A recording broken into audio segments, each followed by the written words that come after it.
What does this all mean for the future of PlayStation? Are we gonna see less of those epic single-player adventures they're known for?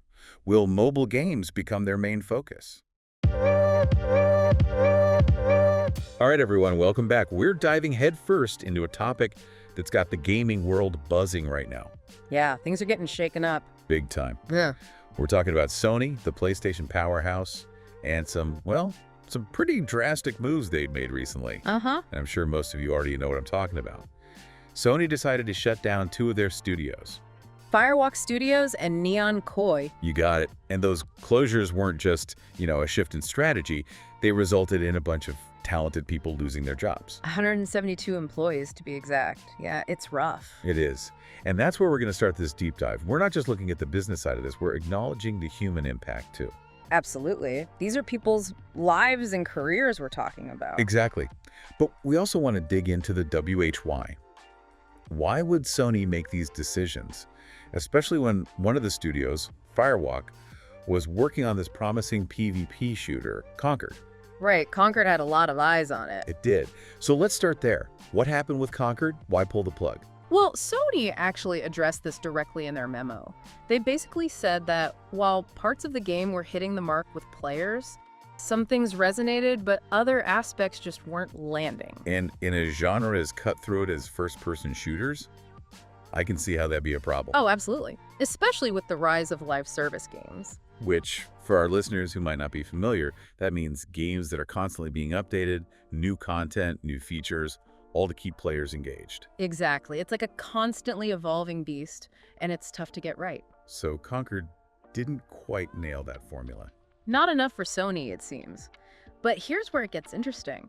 They explicitly said they're going to take the lessons learned from Concord and use them to refine their approach to live service games moving forward. So they're not abandoning the whole idea. Nope. Sounds like they're just going back to the drawing board, figuring out what works and what doesn't. Makes sense. But, okay, let's zoom out a bit. This can't just be about one game, right? I mean, shutting down entire studios is a massive decision. It definitely suggests a bigger shift in strategy at Sony. And their memo kind of hints at that, doesn't it? There's this whole bit about expanding beyond PlayStation devices and reaching a wider audience through online experiences. Yeah, it almost sounds like they're acknowledging that they've been a bit too console-focused for too long. Like they need to break free from the PlayStation box. Exactly. And that's where things get even more intriguing when you consider the closure of Neon Koi. Which, reminder, was a studio focused on mobile games. Right. That really solidifies that Sony is serious about this move towards mobile gaming. But even then, it's not as straightforward as just, let's make mobile games.